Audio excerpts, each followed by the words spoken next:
Let's use this small microcontroller board and resistive DAC to illustrate some of the new and unique features of this 5 series mixed signal oscilloscope. This large 15.6-inch high-resolution capacitive touchscreen has got a lot of features to make the scope easy to use. There are numeric scale indicators, both horizontally and vertically, to make it easy to determine voltages and timing without having to count divisions.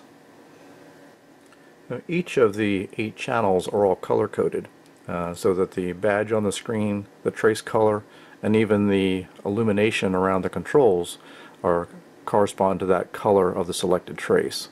So if I add channel number 2, we'll notice now that that trace is blue, as is the badge, and the colors around the vertical controls. And every time we add a trace, the trace gets added as a new slice in the display. So each slice is full scale.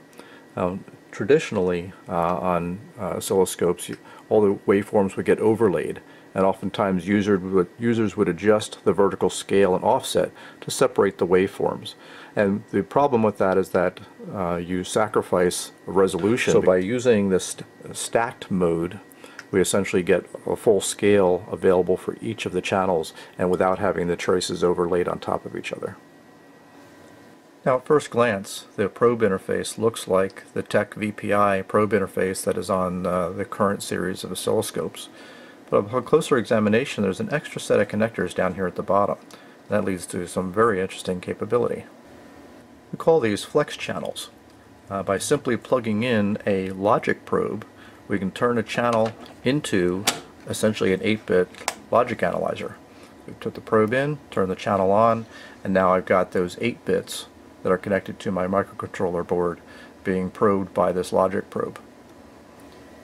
Now, each of the 8 channels on the new 5 series MSO can either be used as an analog input or a digital logic input just by using the appropriate probe. Now we can see I've added a second logic channel. Channel 4 is being shown down here. So I've got 2 logic channels and the 2 analog channels. Notice that these slices can be resized if you want to change the size of one slice with respect to the other to make it easier to view the waveforms. You certainly can do that. So what we're looking at in this case is the parallel digital input to a R2R digital analog converter and the analog output of that. So this parallel input corresponds to that analog output, and this digital input here corresponds to that analog output.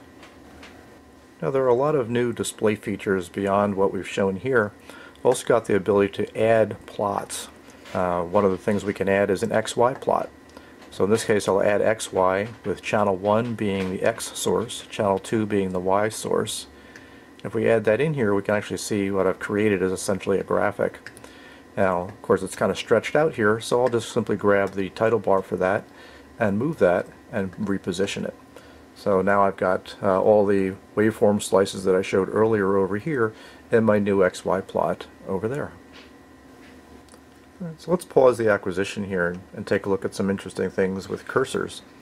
If I add cursors to the display, you'll notice that they appear in the XY display. They're also appearing in the slices in the normal scope view. So if I move those cursors around, we can actually see those cursors moving in each of the displays. So for example, if I look at this location right here, I can see where I am in the XY display. I can actually see the digital value of the bus here for channel 4. If I touch on channel 3, now I'm seeing the digital value for the bus of channel 3 at that location. And I can see the analog voltage for either of those channels as well by simply selecting which channel or which slice I want to go look at.